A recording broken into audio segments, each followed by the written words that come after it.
So tonight I'm with Cynthia. Cynthia, how old are you? 30. Cynthia, how long have you been out here in the streets of Phoenix? A year and a half. A year and a half. Yeah. A year and a half ago, what happened to cause you to come out here?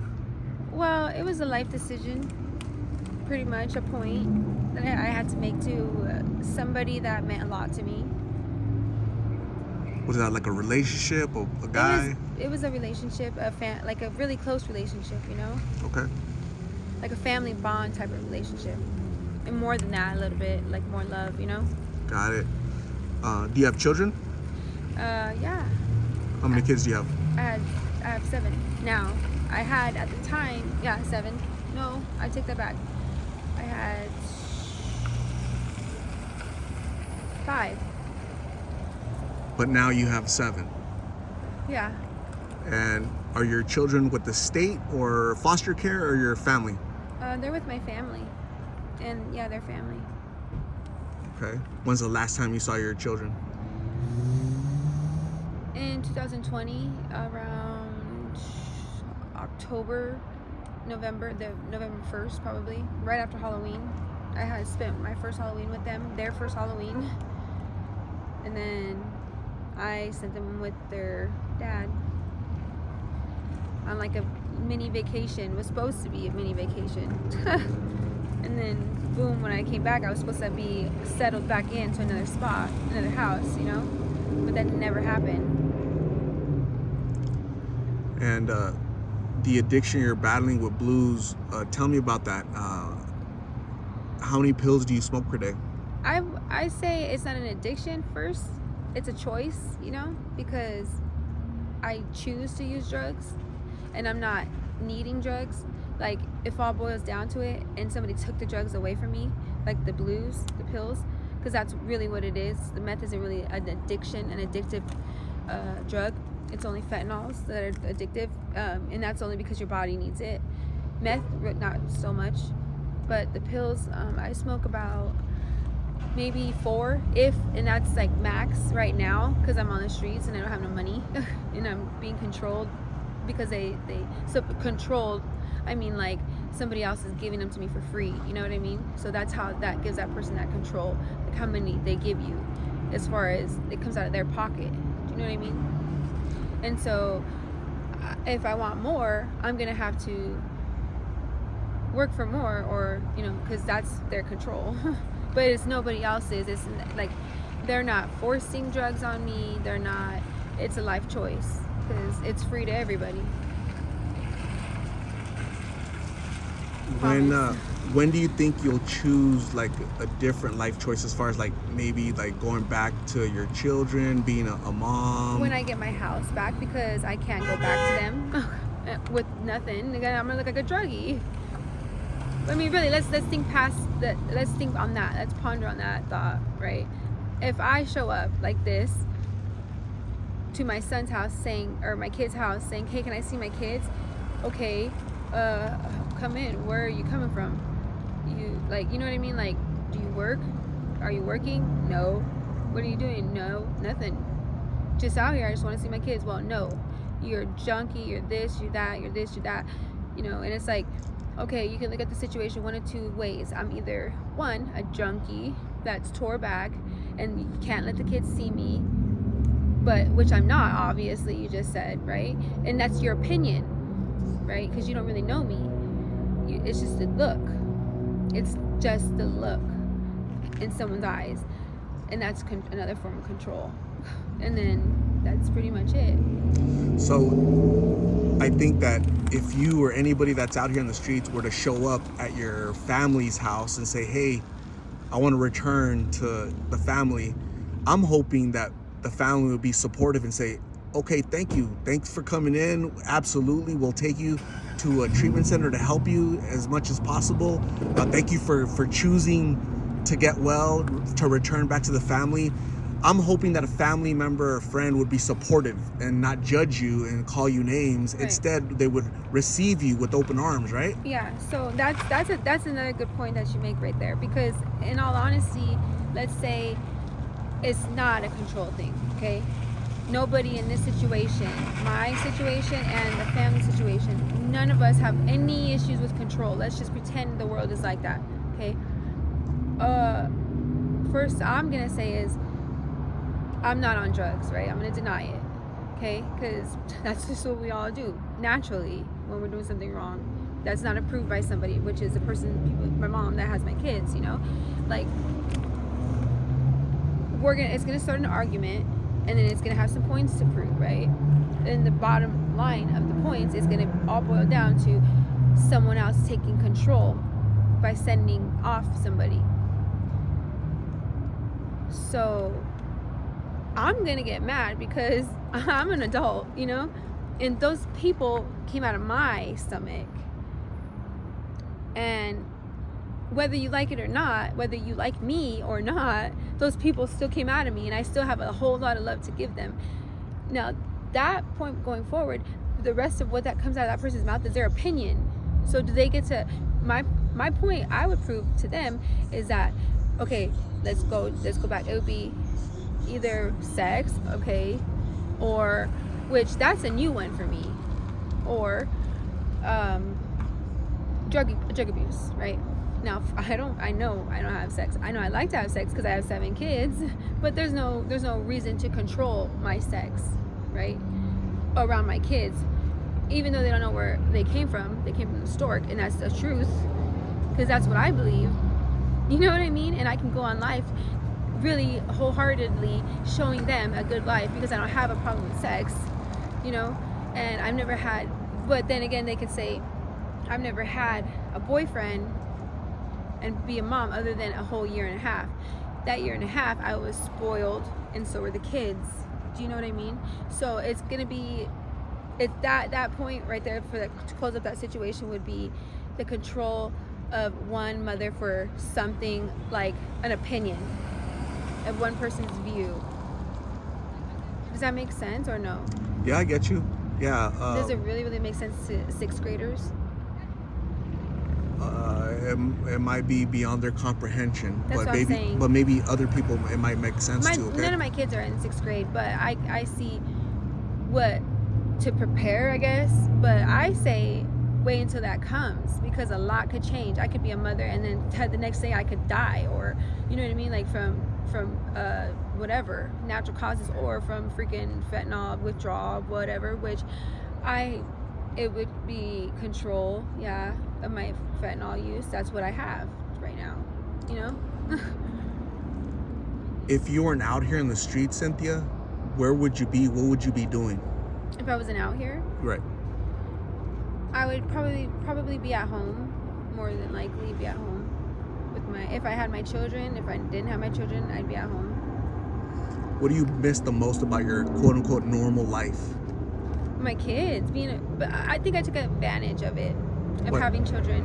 What do you mean? Like, I didn't spend enough time as a mother, like to one-on-one time. I didn't take the time out of my life to teach, because I know I've proven to myself that I could teach and prove points on my own. As far as being a mom and teaching your children? Yeah, like taking on more than one kid. You know, like I've had my hands full, and then I've had that taken from me and then it felt like kind of like a withdrawal from being a mother. So that right there scared the living Jesus out of me, because that's what I am. I'm a mom. Why would you withdraw me from being a mother? You know, because I am telling you, how serious I am is that I had to train myself to not let go of my morals out here, and my self-respect, and my drug use. I had to learn myself and teach myself before I could find a person, for one, because that's what I found, a person to control my drug use, so I don't get out of hand, because I'm depressed. And it is so easy because it's free, and it's the sex you can get with it even better.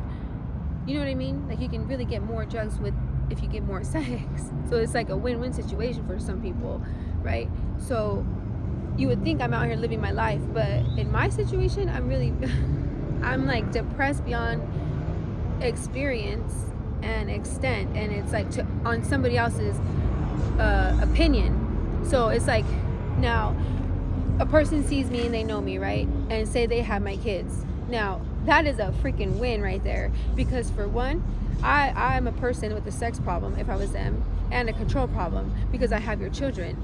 There's nothing wrong with me. That's my point. You get, like, that's it. There's nothing else. There's nothing else, like, because kids know what you tell them and what they hear and what you bring to the table. Even when you're not bringing the drugs in front of them, they know, because it's inevitable. I knew as a young child that my dad was doing something bad, and then I learned eventually that it was a drug, and then I'm like, drugs are way bad. Then I find out it's marijuana, and then it scared the living Jesus out of me. I wasn't afraid of my father. I was afraid of the drug because of everything I saw my father do, because I was wondering, why was he doing that? And then you had my mom on top of that telling me he doesn't love you and this and that, and I'm like, why, you know? And then it scares me even more because it's like my mom is the one telling me that, like, my whole life. So that hurt me, right? So I'm like telling myself I can't fucking let my kids know, so I'm keeping it from my kids when I'm around, and then next thing you know, they know. And I'm not around, and this is like a year and a half later, and I'm realizing that they know because of the stuff they're saying to me. You mentioned that there was addiction in your family when you were younger, and now you're battling addiction. Do you think it's like a cycle thing? It's like a cycle. Yeah, of course it is. Of course it is. It is a life cycle. It is a life cycle like no one can believe.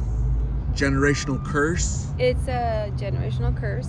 Yep. So, how old is your oldest child?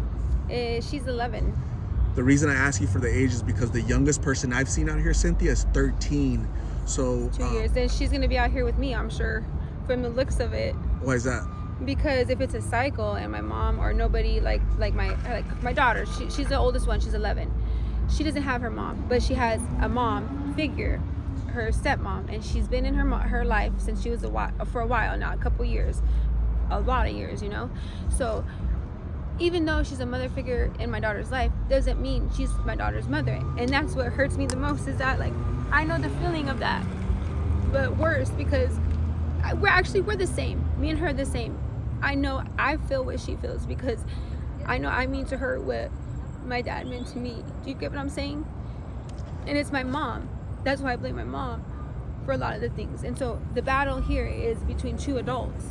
And you can look at it as two peers, or you can look at it as a relationship and authority figure, which that is totally tarnished because my mom chose to be that way. The trauma that you experienced as a child when you were your daughter's age, she's gonna experience that same trauma now, you think? Yeah. Yes, of course, especially if she's in my mother's life, and she is. So how do you... On the same schedule as me. How do we help, you know, like your daughter and your other children? Help her. This is the difference. With the feeling, right? The feeling is the difference between my father and I. Like, I know growing up, my father loved me. Nobody could say, you could tell me whatever about my father. He's this, he's that, he's this, he's that, he's this and that, he's a bad man. But in my heart, I'm like, yeah, he might, and I'm thinking this to myself, he might be bad to you. He's a bad man to you. You know, but my daughter, she's like, nope. I hate my mom. I hate my mom. And I'm sitting here thinking, because I have a lot of time to think out here. Why does she hate me? Because for one, I've given her everything she's wanted. I've never disrespected her. I've never called her names. I've never said no to her. Even though, granted, my promises I made to her, I never kept. And a lot of it, and 99.9% of the reason is because of the meth, you know, taking up my brain. Nothing more than my brain. You know, because it's not my time. Because my daughter, I had every intention on giving her my time. It's just control of other people and grabbing on a hold of my meth use that did it. You know what I mean? And then on top of that, when I was with her, she kind of did it on purpose, and that was what the motherhood is about. That part, when she would do things on purpose, and I would just brush her off like you'll get over it. I didn't realize what I was doing to her because I was taking advantage of the situation of other people's help. My mom, you know, and their brothers, because her brothers would get away with a lot. But my thought was like, if you're not bleeding, I don't want to hear about it. Your kids, All I wanted to do when I was little was be left alone and play with my cousins. Every time my aunt called for my cousin, Desiree, you know, I'd be like, God, can't she just leave you alone so we can play, you know? So that's where I got that from. So that's what point I wasn't thinking about at all until I got out here, you know? Cynthia, my last question is, what advice would you give to young people that are at home? They want to be rebellious, they're young, they don't want to listen to their parents, they want to try these pills, or somebody offers them these pills, whether it's G or blues. What would you tell them? I mean, if they're boys, I would, depending on what age, I would say live life. And if they had a girlfriend, I would say live life. If they didn't have a girlfriend that I knew of, I would say live life until I find out you have a girlfriend. And then if I find out you have a girlfriend, then I'm gonna put some boundaries on you now, because you're not gonna have a girlfriend, you know? Like, you're gonna talk to me and you're gonna sit down and I'm gonna figure out what's going on, what is going on in your life that you know about girls. You know, what is it, that information? Because I want to know, you know, because if depending on the age, you know, they shouldn't have a girlfriend underneath that age. I mean, curiosity is one thing because they're boys, but whatever, that's a whole different story. Now, my daughter, if she came to me and at 11 and was like, Mom, I want drugs, I would say, I would get the point. I would really get the point, you know? There's something wrong with her. You know, what is she? And I would sit down and talk to her. First thing that comes out of her mouth is the issue. She wants her back, or she wants him, or she wants someone to help her, or she wants a friend to talk. You know, if she's being bullied, hey, this person won't leave me alone. Okay, whoa. Okay, what is going on? Because I thought we could talk. You could talk to me about anything. So why did you let this go on so far? Where you had to tell me that this person doesn't like you. You get what I'm saying? Because it's going to take a person doesn't just come out of the side and then your daughter just the same day tell you. That person has to know her. So it's been going on for a while. I over-evaluate everything in every which way. I pay attention to everything going on around me. I know everything from the back of my hand, starting from my daughter down when I'm around. Now the feeling part, everybody gets in between, because there's mixed feelings, because my mom, she played the part for some reason as her mom or her nana, you know, and she overstepped the boundaries with her and my motherhood without my permission or without her dad's permission, because her dad is on my daughter. My daughter has her dad on her tail, you know. I mean, he is an ex-heroin user of 10 plus years, right? So he knows that part of life, the struggle. I mean, but he's not a mom, and he doesn't over-evaluate everything. He just sees everything for what it is.